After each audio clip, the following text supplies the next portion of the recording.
Now the man I can't say enough nice things about if I want to keep my job. Your host, Terry Sullivan. You know, I'm just looking forward to the day when you run out of those one-liners. It'll never happen. Does Paula help you with those, or do you come up? You don't come up with those. No way. Oh, I totally do. She'll have no part of this. Did you play this weekend? I did not. You did not. No, I went to a wedding in Houston. Your brother My brother got married. You like his wife? I love his wife. He's Good. okay, but Good. she's awesome. He's one of these guys that waited. I mean, he in his 30s, right? 32. And first time around, first marriage. First time around, and I think he got it right. I'm positive he got it right. That's excellent. If he doesn't mess it up. Blanca, it's so good to have you today. My guest today is Blanca Oliver, and her husband is Judge Chance Oliver for Denton County. A great man. I love him to death. We play with him all the time. Of course, he plays back, you know, but I love it when he and the other judges come into the restaurant and we just have such a good time together. You guys have been married this is your 20th year. Yes. You're going to celebrate your 20th anniversary this year. Have you told him that you want a big rock this year? No, I didn't say that. And we actually She wants a big rock this year. we actually just celebrated our 20th year in August. Oh. And thank you so much for having me on the show today. I'm so glad that you're here, and we have a lot to talk about because you're a very interesting person. Blanca, you grew up in Mexico. I was born in Mexico, and I came to the U.S. when I was 5 following my parents' divorce. But eventually, and then my mom did remarry when she was here in the States. So when I got a little older, I would go home to Mexico every summer to spend time with my dad. Do you still have family there? I do have a lot of family in Mexico. My father and my mother are here, but we do have a lot of family still in Mexico. Are you close to your parents? I am close to my mom and my dad, yeah. And my stepdad has passed away now, but I am close to my parents. Do you like to cook Mexican food? I do, when I have the opportunity. Typically very busy, but I do like to stop and cook for the kids and engage them in helping me cook as well. Now, do you still have a daughter? Do you have more than your daughter at home still? So we have 4 children, Yep. and then we're also a host home to a foreign exchange student from China. How did that happen? Now, you all have been in here, and he's such a wonderful. Samuel is a son and a brother to our home. Yeah. And it really just, it wasn't anything that we were seeking to do. It just kind of fell into place. It was a very divine appointment there. So he had gone to our school, and he's best friends with my son, Micah. And so, when COVID hit, ordinarily these foreign exchange students will go home to their home country during the summer and then come back to school during the school year.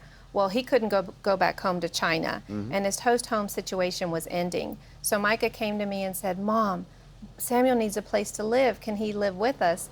And really, without hesitation, I said, "No problem, Micah. That's not a problem at all. He can come live with us."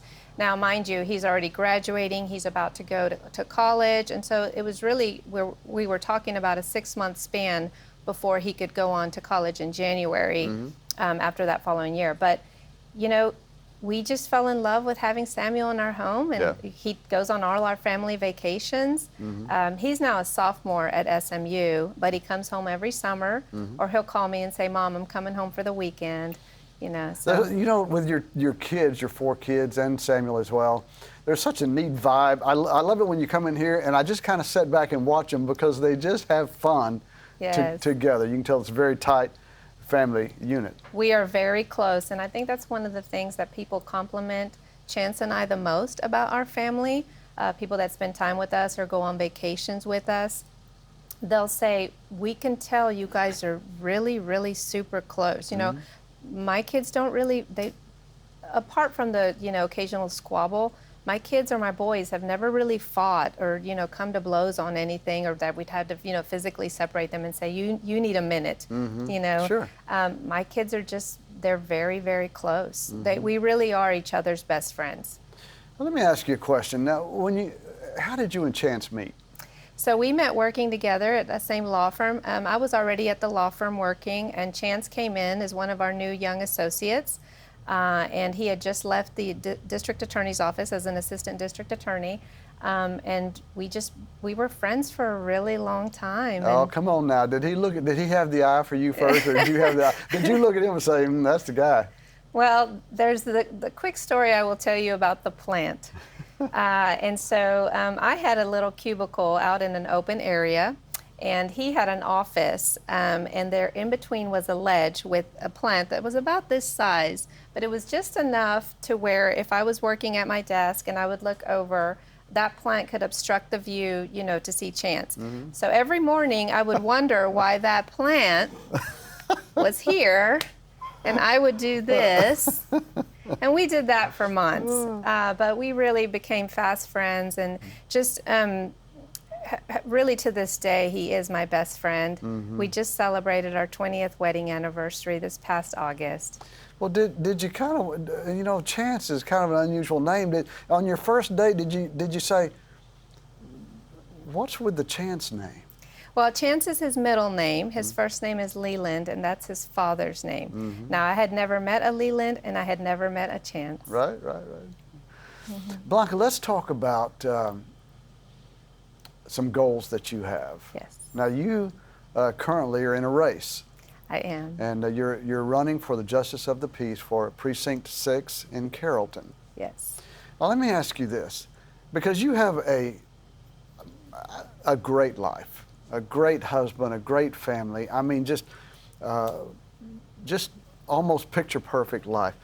Why would you want to go into public office? That's a great question, and a question that many of my friends had. I have had a great life. I'm very blessed. I've worked very hard for my great life, and I have a great career. I have a wonderful career. For the past 20 years, every day accounted for in just a great career that has developed me professionally and personally. And so with that, I will tell you, I don't have to run, I get to run.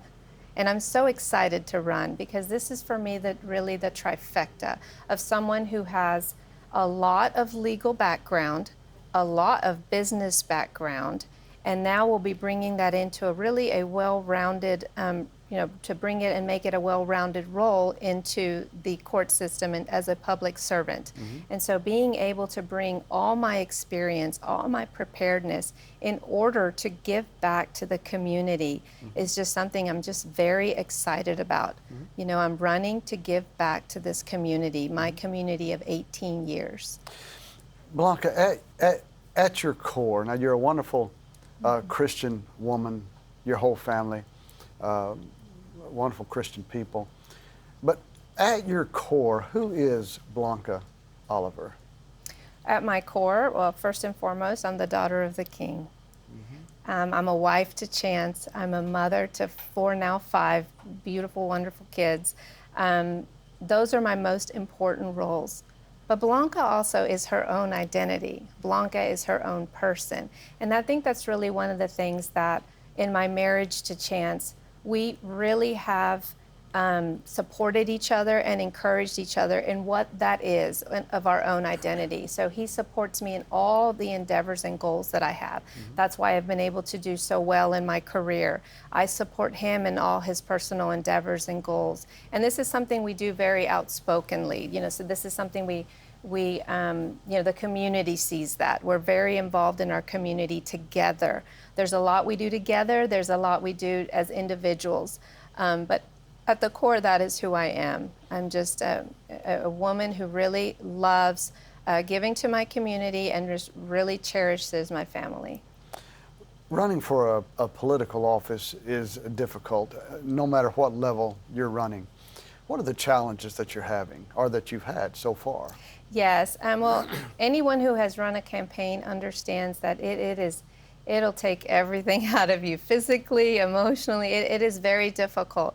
And if it was just running a campaign, that would be one thing. But I'm not just running a campaign. As we've talked about, I'm also a mother to a busy house. I'm also a career woman.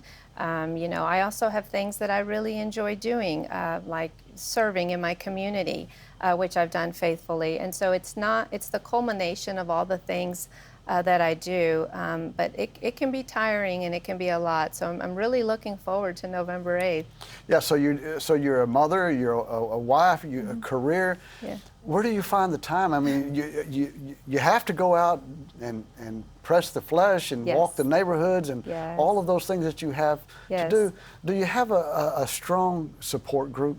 I do, and that would definitely be something that I would encourage anyone who is thinking about running, is to really sit down and just reflect and unpack, not only why you are running, but also what is my support system like, because you will need it. No one does this alone. You cannot do this alone, and so you have to have a really good support system around you. In fact, when I do go speak with people and when I share about my background, my personal background, my professional background, that is really the most common question I get. Is you get this silence and then you get, how do you do all of these things? And what I would say in addition to the support system as well is, ever since I was a little girl, I've had to manage a lot of big things. I was the translator for my mother when I was little. I was the one writing her checks at the grocery stores, when I was a very little girl. And so I've had to manage big things as a small child. And what it taught me was, it gave me a very strong skill set. I also have a very strong skill set in time management and organizational skills, and that really has benefited me during this time in my life. Mm-hmm. As a justice of the peace, what do you think that you bring most to the table? I think what I bring most to the table is the experience that I bring and the preparedness. And I believe we serve our communities best when we are the most prepared for those roles. And like I said earlier, I don't have to run, I get to run. I get to bring everything that I have and all the experience that I have with me, including, the experience that I have of being a mother with 4 kids. I get to bring it all to this court to serve my community. Blanca, you had said something to me, and I want to explore it just a little bit, but you had said that there's a difference between being a public servant and being a politician.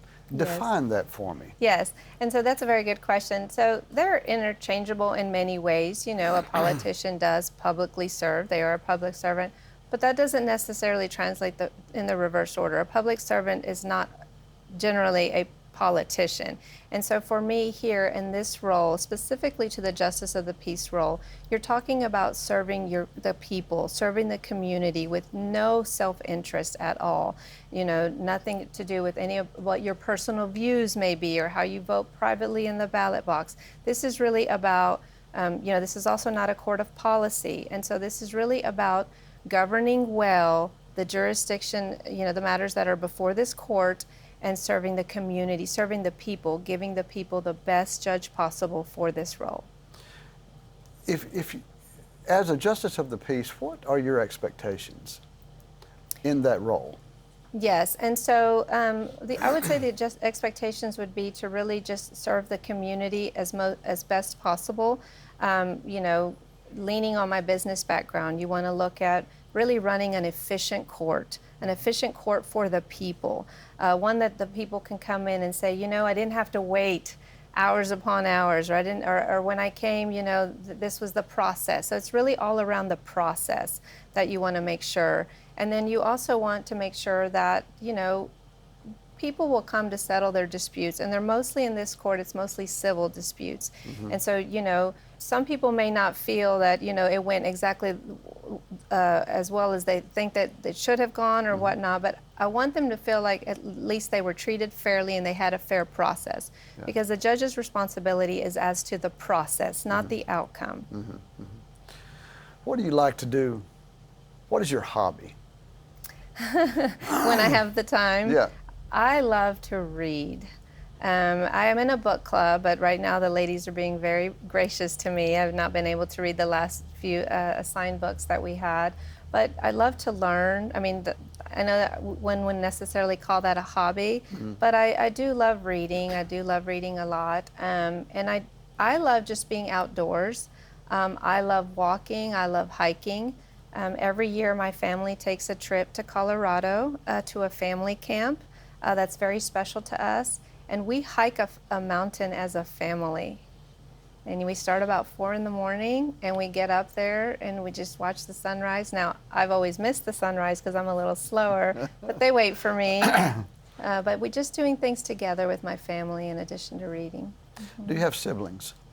I do have siblings. I'm an only child of my parents, but when my mother remarried, she remarried a man who had 3 children, and together they had 1. So I did grow up with siblings. When you said to your mom, you know, Mom, I'm thinking about running for a public office, how did she respond? Oh, Mija, that's awesome. Literally, that's how she responded. Oh, my family's so excited. My family's so excited. I mean, you know, they know the journey we have come to seek and fight for the opportunities that we have had. And so, my family's elated.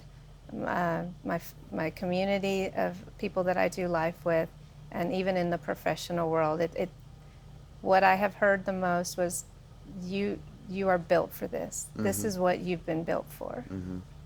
So when you had this conversation with Chance, who's a Denton County judge, yes. I think he's a criminal judge. Is that correct? His is a criminal court. Yes, a county criminal court. Countywide criminal court. Did he try to talk you out of it?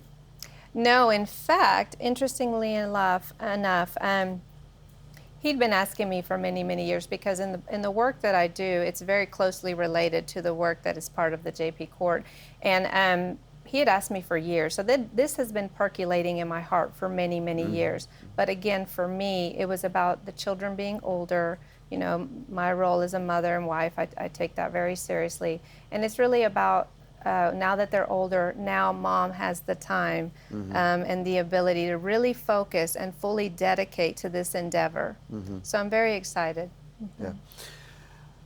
The one thing that your dad, just your dad, we've already talked about, you know, it's strange to me, it's really interesting to me that I asked Chance when I had him on the show the same question, what did he get from his father?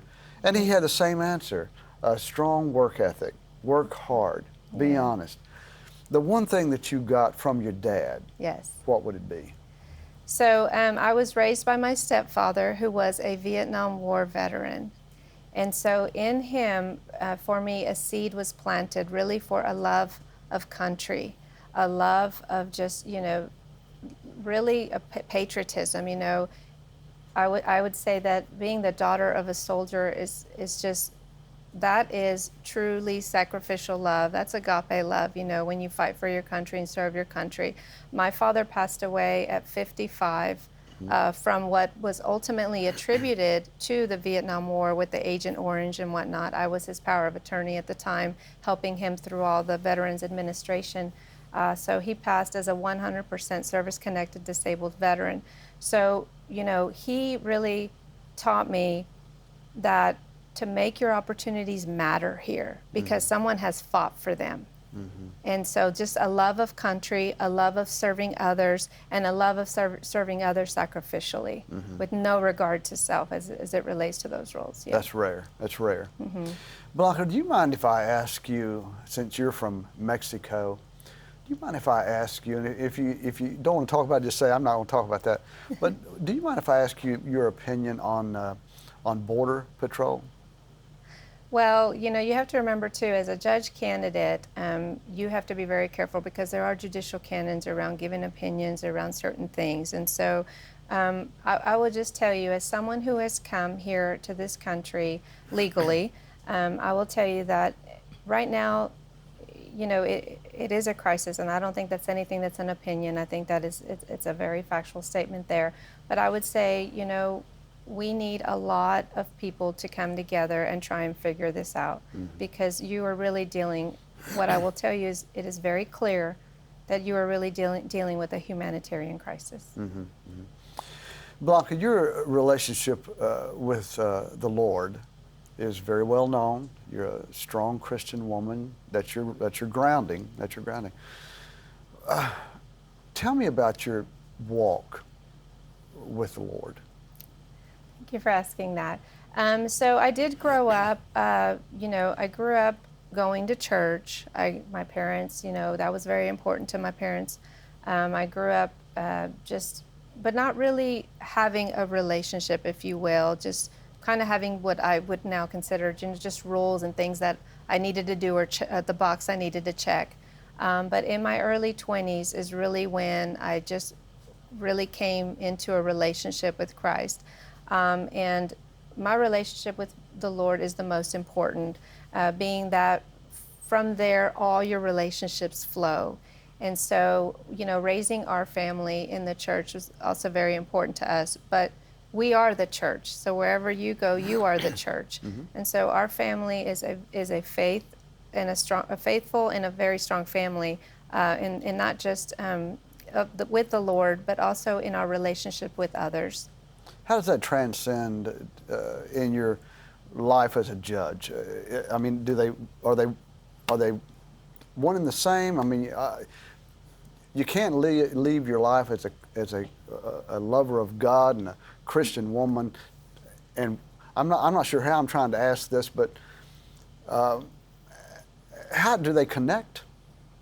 Well, I think you are always who you are, regardless of where your role is. But to be very clear, as a justice of the peace, it is a very defined role, and it is about treating all people fair and impartially, regardless of what their background is, regardless of how different we may live our lives, regardless of what you believe in.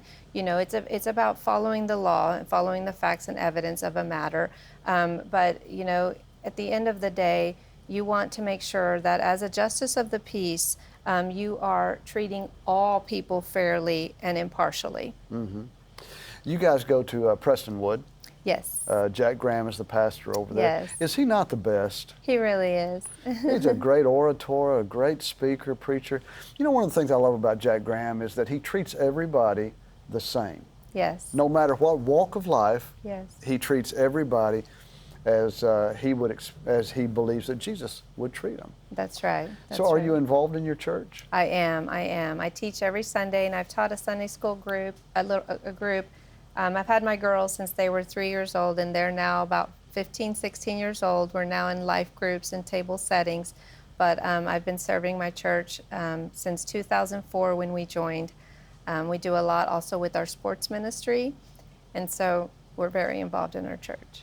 I think Chance loves sports, doesn't he? A little bit. Yeah. I think he just got through with this. What kind of challenge was it? It was called 75 Hard.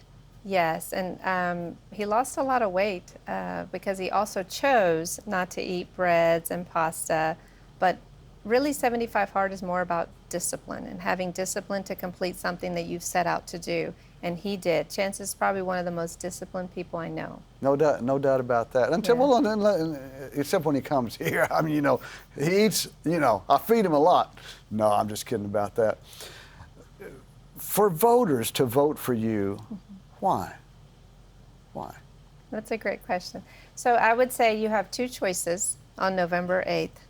And I am the conservative Republican. I'm the Republican nominee who is running against the incumbent Democrat in the general election on November 8th. And for me, it's about we are serving truly our community's best when we put forth the most qualified, credentialed, and experienced candidates for the role. And so in running for this, that's what I'm really most excited about, is taking all that I have, all the experience, all the preparedness that I have, and running for this seat in order to give back to my community at this time. When you talk to people and you go block to block and door to door, and you're doing a lot of that, I don't know how you have the time for it, but you're talking to people. And one of the great things about you, Blanca, is that you really love people. It's just so evident that you just have a passion for people. And you have to have that, I think, as a judge. Oh, for sure. So, but when you're talking to people, what is their biggest expectation? I mean, what do they tell you? What do they say? Well, if you're elected as a justice of the peace, we would like to see this. What does that look like? So for right now, and I think it's because we're in a time of a lot of strife and division in our country, that this is truly, this is the first general since post-pandemic, and there are a lot of people who are upset on both sides of the table. And so what I do is I just really focus about what this role is specifically. And just, again, this is not a court of policy. This is about these things that you govern well, these matters, matters of truancy, matters of small claims up to 20,000, landlord-tenant disputes, and evictions, and you've got a whole lot of debt collection cases and traffic tickets, etc. And so it's really, when I talk to people that want to talk about these other things, I really just bring it back around the role that is before us and putting forth the best and most qualified candidate for that role, and why I would be such a candidate, because of these experiences that I bring. Mm-hmm. Blanca, if perchance I end up in your court someday, can you just remember that I feed you ribs? Oh my gosh. I mean, no. Coconut pie. Coconut cream pie. Coconut That's pie. what you love. Yeah.